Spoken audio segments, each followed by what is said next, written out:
ქალბატონებო და ბატონებო, მოგესალმებით დღეს ჩვენ გადაცემაში, სადაც განვიხილავთ ხოლმე ყველაზე ხმაურიან მოვლენებს საქართველოში. თქვენი გითხავთ, მიშა, რატომ საუბრობ ესე? მე კი აგიხსნით, რადგან დღეს მთელი დღეა ვუყურებ ქართველ ჟურნალისტებს და მათგან გადმოვიღე მათი საუბრის ფორმა. არა, მოკლედ დღეს ვისაუბროთ პოლიტიკაზე, განვიხილოთ მომხდარი ამბები ბოლო ორ დღეში. სპეცოპერაციები ჩატარდა, ანუ კიდე დააკავეს ის ადამიანები, ვინც ღობეს ანგრევდა. დავიწყოთ სპეცოპერაციებით. ადამიანია დაკავებული. სამოქალაქო აქტივისტებს სახლებში გამთენიისას შეუვარდნენ და ხელბორკილები მძინარე შვილების თანდასწრებით დაადეს. მძინარე შვილების თანდასწრებით. ღმერთო, მძინარე შვილების თანდასწრებით. ანუ კი სახელმწიფო გადატრიალებას ვაწყობდი, მაგრამ ჩემ შვილს ძინავს და მოდი არ დამაკავოთ ეხლა რა, ანუ მძინარე შვილის თანდასწრებით როგორ მაკავებთ უკაცრავად. და მოიცა თავი რაო? ოპერაცია ავტომატებით და ნიღბიანებით მცირეწლოვანი ბავშვების თანდასწრებით სასახლის ღობის საქმეზე კიდევ 8 ადამიანია დაკავებული. სამოქალაქო აქტივისტებს. ანუ იმ ადამიანებს, რომლებიც სახელმწიფო გადატრიალებას აწყობდნენ. სამოქალაქო აქტივისტები. სამოქალაქო აქტივისტები. ანუ კი გუშინ რავი პრეზიდენტის სასახლეს ვანგრევდი, მოკლედ იქ სპეცრაზმელებს და პოლიციელებს ვეჩხუბებოდი, მაგრამ სამოქალაქო აქტივისტი ვარ და ეხა ჩემ შვილს ძინავს და არ დამიჭიროთ. გამთენიისას შეუვარდნენ და ხელბორკილები მძინარე ისა ვართ რაპუნცელი ვართ თუ შრეკში პრინცესა ვართ თუ ანუ რა ვართ რატომ არ უნდა დაგვაკავონ უკაცრავად აი დავაშავეთ ჩავიდინეთ და დექსტერი ვართ რომ დანაშაულები ჩავიდინოთ და პოლიციამ არ დაგვიჭიროს თუ ანუ ვინ ვართ შვილების თანდასწრებით დაადეს. ერთ-ერთი დაკავებულის ნათესავი ამბობს, რომ ავტომატი მიაბჯინეს ბავშვსაც და შინაური ცხოველების ბავშვს დაკავებულთა შორის ერთი ქალია, სამოქალაქო აქტივისტი მარიამ მეყანწიშვილი. რა ვიცით სხვების შესახებ და რა ვითარებაში მოხდა მათი დაკავება, ნანუკა ქაჯაია გვიერთდება ამ თემით. სახლის ღობის საქმეზე დაწყებული გამოძიების ფარგლებში სპეცოპერაციების სერია ჩაატარა გელაძის უწყებამ. გამთენიისას და სპეცრაზმლის თანამშრომლები შეუვარდნენ სწორედ სამოქალაქო სპეცრაზმის თანამშრომლები შეუვარდნენ სამოქალაქო აქტივისტებს. ნეტა ეს გოგო ან ცხოვრებაში როგორია, აი წარმოვიდგინოთ რა ვიცი, აი კლასიკური ქართული ოჯახი, ხო, მაგალითად აი ეს გოგო სახლშია, არ ვიცი, დიასახლისია, მეუღლე მუშაობს და მოდის სამსახურიდან რაღაც დაღლილი საღამოს 7 საათზე და ეს გოგო ანუ როგორ ესაუბრება, რომ დიახ, გიორგი, მოგიმზადე შემწვარი კარტოფილი. ამ კარტოფილს მოვაყარე ცოტა მარილი, აგერ დაგიდე თევზზე, გთხოვ გადაიღე და მიირთვი. დაკავებულებს შორის არის მარიამ მეყანწიშვილი, სამოქალაქო აქტივისტი, რომელიც სამოქალაქო აქტივისტი. ნებისმიერ დროს, როდესაც ოპოზიციური მედია ახსენებს სამოქალაქო აქტივისტებს, უნდა იგულისხმოთ, რომ სახელმწიფო გადატრიალების მომწყობი პირი. მეგობრებო, ეს მაინც. უბრალოდ პატარა ჩართვა გავაკეთე. პატარა შენიშვნა. აბსოლუტურად ყველა პროტესტზე იდგა. ბოლო წლების თან გამთენიისას 5 საათზე შევიდნენ ის 6 წლის შვილთან ერთად და დედასთან ერთად იმყოფებოდა სახლში არ ქმარისად იყო.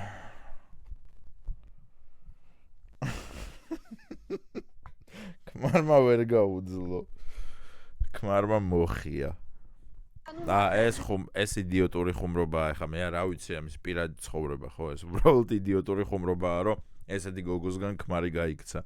ეს სულელური ხუმრობაა.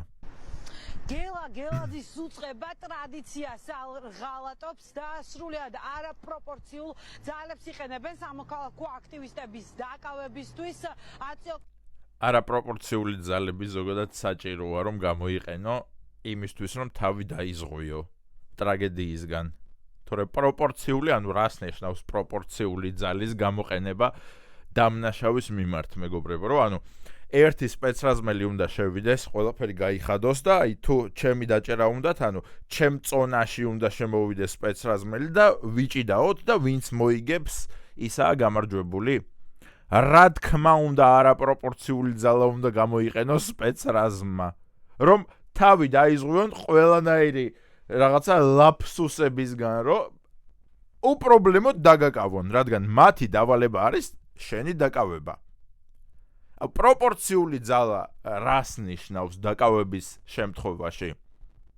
რომ არ ვიცი, აი თუ 20 წლის 92 კილოიანი კაცის დაკავება გინდა, უნდა შევიდეს 20 წლის 92 კილოიანი ფალავანი სპეცრაზმიდან და აი ესე უნდა იჭიდაო, თუ რა ქნან? რა თქმა უნდა, არაპროპორციული ძალა უნდა იყოს გამოყენებული. დავაი ესეთი იმებს გაწვეთებენ ტვინში, რომ არაპროპორციული ძალა, კი, არაპროპორციული ძალა, დიდი იმედი მაქვს, რომ ყოველ დამნაშავის მიმართ ყოველთვის არაპროპორციული ძალა იქნება გამოყენებული. ოსამა ბინ ლადენი რო დააკავეს, რა ვიცი, ტიპები ჩაფრიდნენ ქვემოდან, თავის შვილს გაუხრიტეს ტვინი, მერე ოსამას გაუხრიტეს ტვინი. და ანუ რა, ოსამასთან უნდა ეჭიდავა ერთ კაცს, რომ მოდი, მოგვერდი.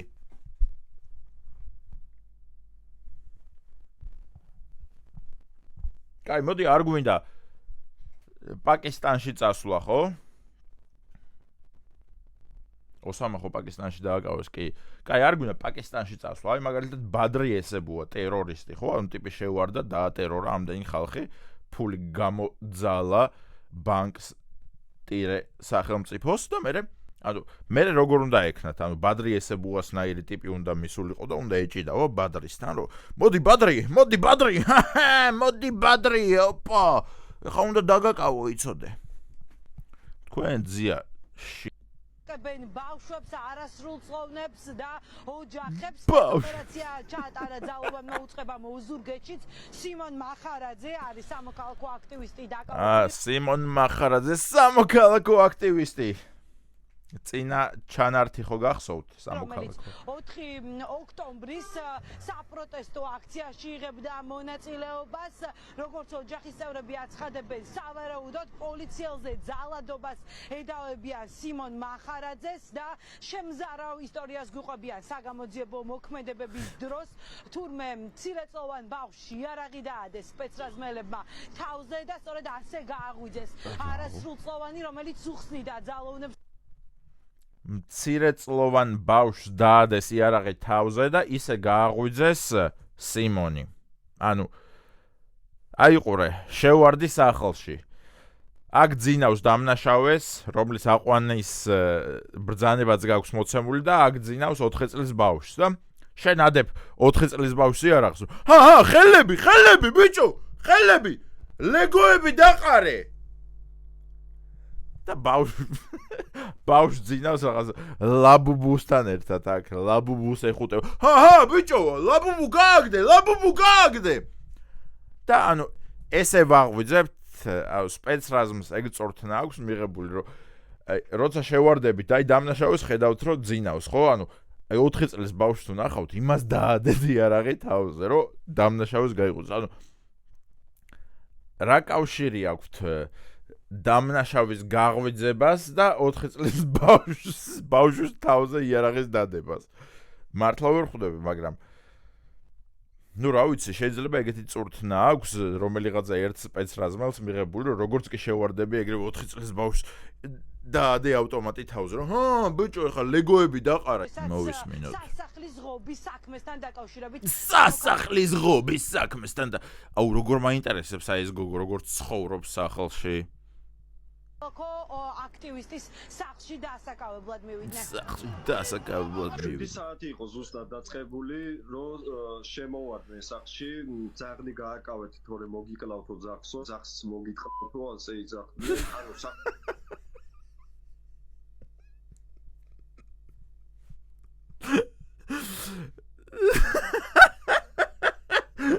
ძაღლს მოგიტყავთო. ზოოფილის სპეცრაზმელები. სპეცრაზმი შევარდა 4 წლის ბავშვს ავტომატი დაადეს რომ ბიჭო გააღვიძე ის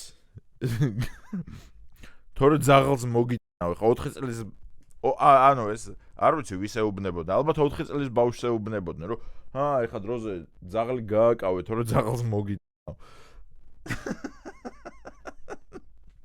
მცირეწლოვანი ბავშვები იყო რა აუარდნენ ბავშვებს ავტომატები დაადეს ბავშვი აი აქ ხაზს გაუსვევ ბავშვი გაღვიძებული არ იყო და შემოეღვიძა ხო და ბავშვმა და 4 წლის ბავშვმა მე არაო ძლივს ლაპარაკობს ასტრესებს ბავშვი იძახდა მე არაო რო ნახეს აბუჭარებდეთ დაში სურპრიზი გვაქვს მომზადებული შენთვისო აქში გაგიკეთებ დუბინკასო პირდაპირ ესეთი მოწოდებაც ჰქონდათ კი ბატონო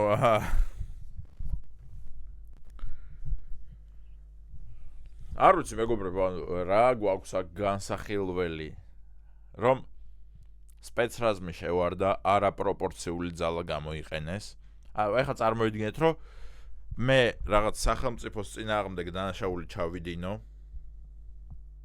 უბრალოდ სისულელებს მინდა ხაზი გაუსვა რა ეხლა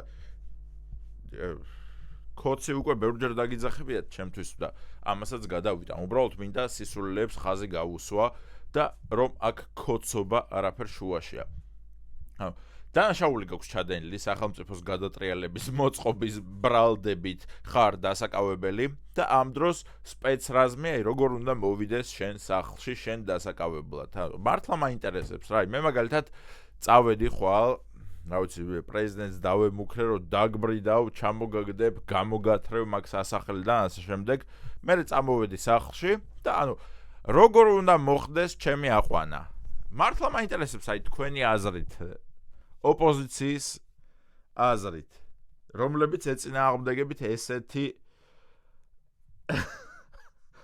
ესეთი ძალის გამოყენებას უნდა მოვიდეს ადამიანი დამიკაკუნოს ჯერ ჭიშკარზე რომ უკაცრავად ბატონი მიშა აქ ცხოვრობს მე რა უნდა გასცეს პასუხი არ ვიცი დედა ჩემმა რომ მძინავს წადით სხვა დროს მოდის კარგით დიდი ბოდიში სხვა დროს მოვალთ ჩვენ მძინარე ხალხს არ ვაწუხებთ აგერ აი ყვავილებს დავტოვებთ თქვენ რო შეგაწუხეთ დიდი ბოდიში შოკოლად ფერერო როშე აგერ თქვენ ქალბატონო დიდი ბოდიში ამ ყველაფრისთვის მე მოვალთ რამდენ ხანში გაგეღვიძებათ 9 საათში კარგით 9 საათში მოგაკითხავთ 9 საათში მოდიან მიშა აქ არის დიახ აგერ გაუღებს დედა ჩემი კარებს შემოვლენ ეზოში რაღაცა მე სახლში ამოვლენ და მე დახვდებათ რომ მე მძინავს და ესე გადიან შერცხვენილი სახეებით რომ ძინავს კაც ძინავს აი მე თან ძაღლთან ერთად ძინავს კაცო ანუ ეს არა ეხა წავალთ მოდით და აი სხვა დროს მოვალთ რა ესე უნდა მოხდეს დამნაშავეების დაკავება? ასე რომ არ ვიცი მეგობრებო. ვეთანხმები იმას რომ სახელმწიფოს გადატრიალების მომწყობლები უნდა დაისაჯონ, რა თქმა უნდა, ვეთანხმები ძალის გადამეტებას, რა თქმა უნდა. ძალა უნდა გადაამეტო დამნაშავესთან. თუ დამნაშავე არის, ძალა უნდა გადაამეტო. ტირს ხო არ ვეთამაშები, ან ბილიარდს ხო არ ვეთამაშები, რომ მოდი ძმა, ეხა ძალას ამეტებ, თქვენ 10 კაცი ხართ, მე მარტო ვარ და მოდი ბილიარდი ვითამაშოთ ერთ-ერთზე, თუ მომიგეთ, წამოვალ, თუ წააგეთ, წახვალთ აქედან. არ ვიცი, ანუ ეს სულელური აზრები საიდან ჩნდება ზოგადად. ნუ როგორ არ ვიცი კაცო, რა არ ვიცი ხა, ანუ ოპოზიციური არხები ყველაფერს აკეთებენ და ყველანაირ დამნაშავეებს არქმევენ სხვანაირ სახელებს, რომ ეს არის აქციის მონაწილე, თავისუფალი აზრის გამომხატველი ადამიანი. ანუ ამაში იგულისხმება, რომ სახელმწიფოს გადატრიალების მომწყობი. ხო, არა. ძაღლთან ერთად ეძინა და ბავშვს იარაღი დაადეს თავზე.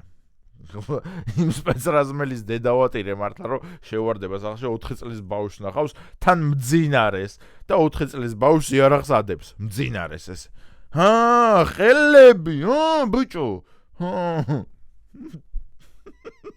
შემდეგი თემა გქონდა მეგობრებო, ეს განათლების რეფორმები, მაგრამ რეალურად ვეღარ ვასწრებ, იმიტომ რომ 8 საათია ახლა უკვე. ამაზეც რომ ვისაუბრო, გამიგრძელდება მე ედიტი ერთი საღამოს კერდა ღამის 11 საათამდე და ჯობია ეს თემა ამოვწუროთ, დავასრულოთ ახლა. დიდი მადლობა ყველას დონაციებისთვის. შეგახსენებთ რომ ქვემოთ მითითებულია ლინკი, სადაც შეგიძლიათ გადაბრძანდეთ, ჩამერიცხოთ მაყუთები და დამისვათ კითხვები. დაგთხოვთ კითხვების გარეშე ანონიმურად ნუ მერიცხავთ ფულებს, იმიტომ რომ საწოდაობაა, რომ მიშა შესაწყალო. რამე კითხვა მაინც დასვით უბრალოდ. როგორ ხარ მიშა? რაღაცა ეგეთი მაინც იკითხეთ. კოცნით მიყვარხარ.